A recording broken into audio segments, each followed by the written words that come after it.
किसी भी प्रकार के यश के अपेक्षा के बगैर देश के लिए जीवन कैसे जिया जाता है उसका उत्कृष्ट उदाहरण सरदार पटेल थे। भारत रत्न मिलने में 41 साल की देरी और वो देरी केवल और केवल कांग्रेस के सरदार के प्रति एक विशिष्ट अभाव के कारण। आजादी के बाद सरदार पटेल के निधन के बाद सरदार पटेल को भुलाने में कांग्रेस पार्टी ने कोई कसर।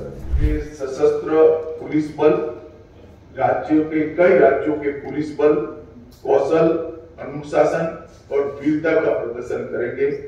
इस वर्ष परेड के अंदर सीआरपीएफ के 5 शौर्य चक्र विजेता और बीएसएफ के 16 वीरता पदक विजेता भी शामिल। परेड का नेतृत्व महिला पुलिस अधिकारियों द्वारा किया जाएगा और परेड में ढेर सारे सांस्कृतिक प्रदर्शन भी करने का आयोजन हुआ है। हर राज्य की पुलिस से, हर सीएपीएफ के जवान अपना सांस्कृतिक कौशल का भी परिचय कराएंगे। बीएसएफ का ऊंट दल और ऊंट सवार बैंड भी इसके अंदर शामिल होगा। गुजरात का घुड़सवार दस्ता शामिल होगा। आसाम पुलिस का मोटरसाइकिल डेयर डेविल शो भी इसके अंदर होगा और कश्मीर और पंजाब की पुलिस भी इसके अंदर हिस्सेदारी करेगी। अंडमान निकोबार द्वीप समूह और पांडिचेरी भी अपनी अपनी झांकियां रखेंगे। जम्मू और कश्मीर पुलिस भी अपनी अपनी झांकी रखेगी। वायुसेना की सूर्य किरण टीम, उनका भव्य एयर शो इस परेड का शिखर बिंदु होने वाला है।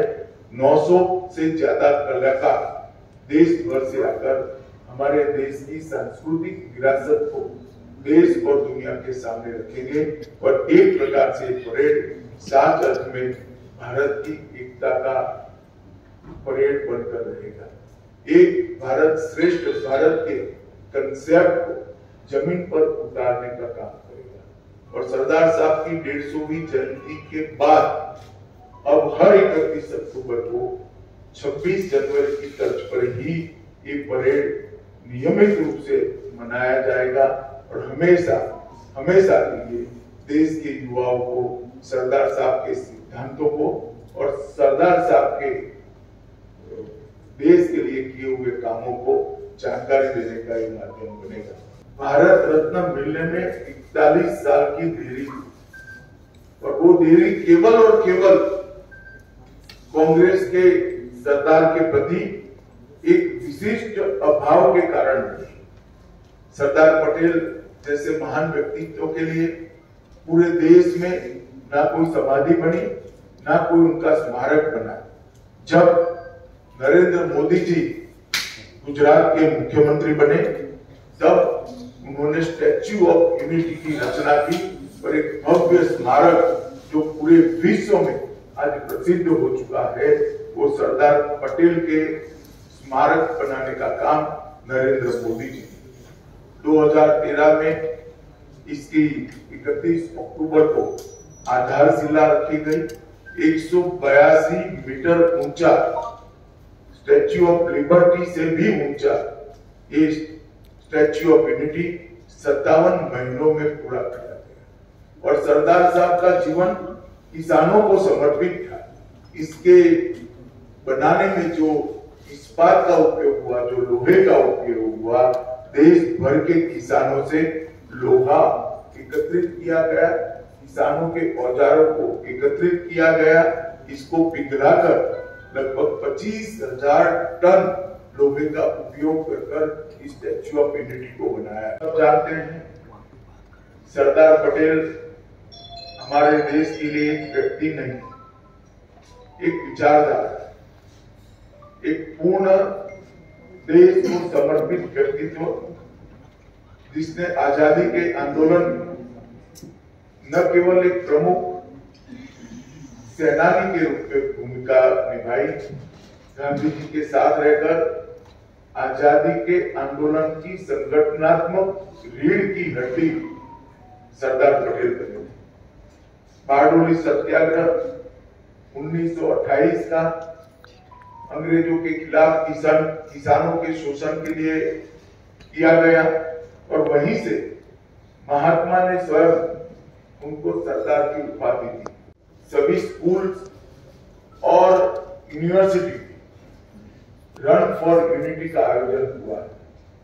उसके बाद देश का प्रत्येक नागरिक देश की एकता और अखंडता के लिए शपथ लेने का भी कार्यक्रम आयोजित किया गया है। इस बार विशेष 150वीं जयंती के उपलक्ष्य में एक भारत पर्व का आयोजन एकता नगर में किया है, जो 1 नवंबर से 15 नवंबर भगवान बिरसा मुंडा की जयंती तक चलेगा और 15 नवंबर को जनजाति संस्कृति और उनके सांस्कृतिक कार्यक्रमों की एक भव्य कार्यक्रम के साथ इसका समापन होगा, जिसमें देश भर की जनजातियों की सांस्कृतिक विविधताएं, खाद्य परंपराएं, पोशाक की परंपराएं, शिल्प कला, लोक कला और संगीत का एक अद्भुत समन्वय बनाया जाए। टन से अधिक कांसा का उपयोग कर एक अविस्मरणीय स्टैच्यू ऑफ यूनिटी बनाया गया है और आज स्टैच्यू ऑफ यूनिटी सरदार साहब को श्रद्धांजलि देने का, इनके प्रति श्रद्धा व्यक्त करने का एक प्रमुख पर्यटन स्थल बन चुका है। रोजाना लगभग 15,000 लोग स्टैच्यू ऑफ यूनिटी पर आते हैं।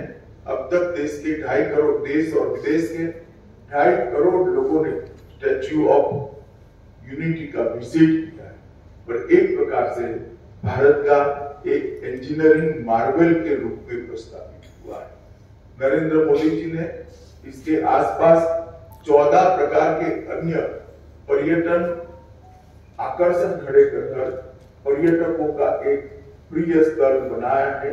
वहां वैली ऑफ फ्लावर भी है, एकता नगर टाउनशिप भी है, झील सर्किट है, लाइट एंड साउंड शो है, पटेल गार्डन भी बना है, एकता क्रूज नर्मदा की नदी में घूमकर एक नयन रम्य नजारा देखने का मौका भी है, बटरफ्लाई गार्डन है, जंगल सफारी है, एकता मॉल है, ग्लोब टॉर्च व्यू पॉइंट है और नर्मदा तट पर एक प्रदर्शन की दीर्घा भी बनाई। एकता नगर का जो कार्यक्रम हो रहा है, सापुतारा और विंध्याचल की पर्वतमालाओं के बीच में एकता नगर स्थित है।